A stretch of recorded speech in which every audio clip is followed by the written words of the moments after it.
Musibah menimpa dai kondang asal Sumatera Utara. Sepekan terakhir Abdul Somad ramai diperbincangkan setelah tersiar kabar ia dideportasi dari Singapura. Imigrasi setempat menolak dai kondang itu yang datang untuk berlibur bersama keluarga dan beberapa rekan. Sekian jam sebelum dikemukakan alasan yang jelas oleh pihak terkait, atensi muncul dari beberapa publik figur di Indonesia, mulai dari agamawan hingga politisi. Kita memahami respon demikian disebabkan popularitas dan massa yang dimilikinya di tanah air. Setelah atensi negatif mengemuka, lalu diperkuat lagi oleh desakan dari Kedutaan Besar Republik Indonesia di Singapura yang menuntut kejelasan. KBRI melayangkan nota diplomatik kepada Kementerian Luar Negeri Singapura terkait kasus tersebut. Tensi di lapangan masih sama, bahkan ketika Kementerian Dalam Negeri Singapura memberi benang merah permasalahan. Setidaknya ada 4 hal yang menjadi hujah tidak diterimanya kedatangan Abdul Somad di sana. Keempat hal tersebut terkait langsung dengan rekam jejak atau lebih tepatnya ceramah kontroversi Abdul Somad beberapa tahun lalu. Seperti kita mahfum sebelumnya, ia memang bukan sekali dua kali membuat heboh masyarakat Indonesia. Mulai dari ceramah ihwal haramnya catur hingga salib yang dianggap sebagai tempat jin kafir. Atas dasar tersebut, Kemendagri Singapura memberikan kesimpulan bahwa Abdul Somad menyebarkan paham ekstremis. Dalam hal ini saya menilai bahwa pihak Kemendagri terlalu terburu-buru dan cenderung simplistis. Sebagai tambahan, dinyatakan pula bahwa gerakannya tak cocok di tengah masyarakat multiras dan multiagama seperti Singapura.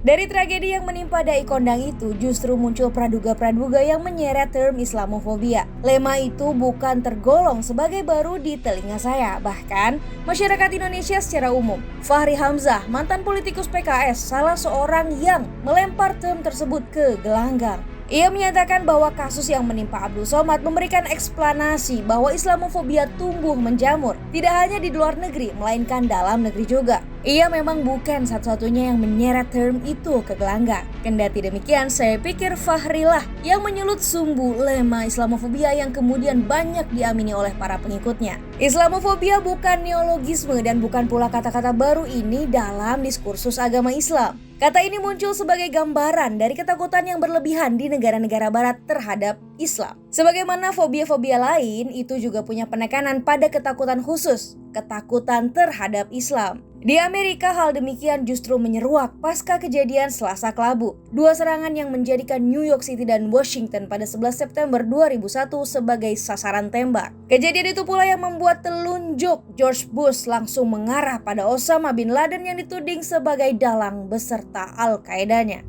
Labeling teroris terhadap umat Islam tak bisa dihindari semenjak kejadian tersebut. Dilanjut kejadian demi kejadian yang datang silih berganti, namun punya motif yang senyawa dengan tragedi 9/11, yakni terorisme dan kekerasan atas nama agama. Itulah fenomena pemantik ketakutan berlebihan terhadap Islam. Dari kacamata yang berbeda, kita akan menemukan satu hal yang cukup menarik, bahwa ketakutan atau bahkan kebencian terhadap Islam di Barat sudah muncul embrionya pada tahun 70-an. Pada gilirannya melahirkan lema Islamofobia yang implikasinya menjadikan lema itu masih terngiang-ngiang, bahkan dipakai hingga sekarang. Serta juga dianggap menemukan relevansinya ketika seorang dai dideportasi. Saya adalah orang yang tidak sepakat bahwa kejadian yang menimpa Abdul Somad bisa dianggap sebagai ilustrasi Islamofobia. Dengan kata lain, saya menentang anggapan yang menyatakan penolakan otoritas imigrasi Singapura sebagai tindak tanduk ketakutan yang khusus dan berlebihan terhadap Islam. Argumen saya antara lain karena apa yang dilakukan oleh otoritas imigrasi Singapura bukan berdasarkan pada ketakutan berlebihan yang secara khusus diarahkan pada Islam. Saya menilai hal tersebut sebagai usaha defensif demi dan atas nama stabilitas negara yang diarahkan pada Abdul Somad per se.